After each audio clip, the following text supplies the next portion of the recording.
Chris, how will your members react and how are they reacting to this rate hike? How will it impact retail? Yeah, good to be with you, Kieran. And it's a tough one for households, but it's especially a tough one for retailers. Over the past 6 months, we've probably had some better trading conditions. We've seen revenue up 5 to 7% year on year across the last 6 months. Well, it's going to be difficult to see how that's sustained with an interest rate increase. And make no mistake, despite that stronger sales trend, a lot of retailers are doing it tough. It doesn't necessarily translate into profitability. Insolvencies are way up. I'll give you an example of that. There were 406 insolvencies in retail in the financial year 2022.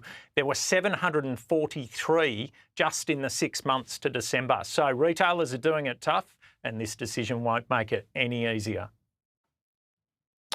Because I guess it's the flow-on effect, isn't it? If it is impacting households, less dollars to spend, less discretionary dollars going out the door. You're spot on, Kieran. This is all about household spending, and it was a bit elevated last year, but there's no doubt we know how households react to this, and it will have an impact, we anticipate, on spending. And I suppose what we say to every household is we need you to back the retailers that back Australia. We need you to get out and shop with your local retailers. We're aware there's a lot of ultra cheap, low-cost options from overseas platforms. We'd say let's back the retailers that are employing local people, that are operating in your local communities, because these retailers are doing it tough. But in that is also a message to the government. It's to say, let's have a look at the regulatory situation that retailers in Australia face, and let's have a look at the regulatory situation that those operating overseas but in this market don't face. Those ultra cheap operators aren't being held to the same account. They don't have to sign modern slavery statements, their sustainability piece, where they pay their taxes. So these are things that we need governments across the country to face into. So do you believe at the moment it is not a level playing field when it comes to those that have a local presence and those that don't? Oh, there's no doubt that it's not a level playing field.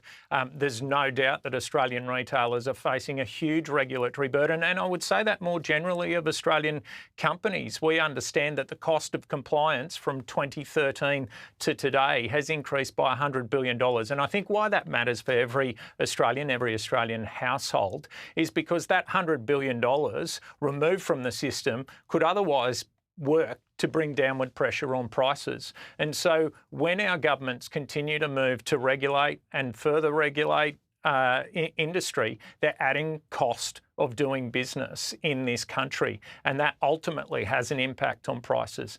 And that's why the federal government, along with the state governments, need to sit down and really make sure they fire up this economic reform program. We've got a lot of fragmentation across regulation in this country. It could be in transport and logistics. It could be issues with retail trading hours, how they deal with sustainability and the phase out of single-use plastics.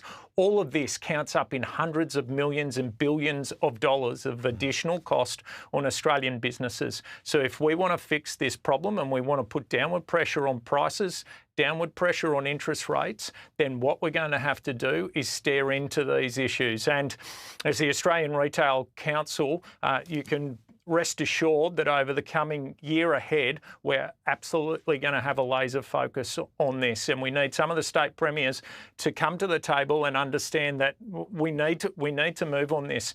Australia's productivity growth is negligible. It used to run in the around 2.2% in the 90s. We need to get it back there, because with that comes stronger, genuine real wage growth and stronger living standards, better living standards for every Australian.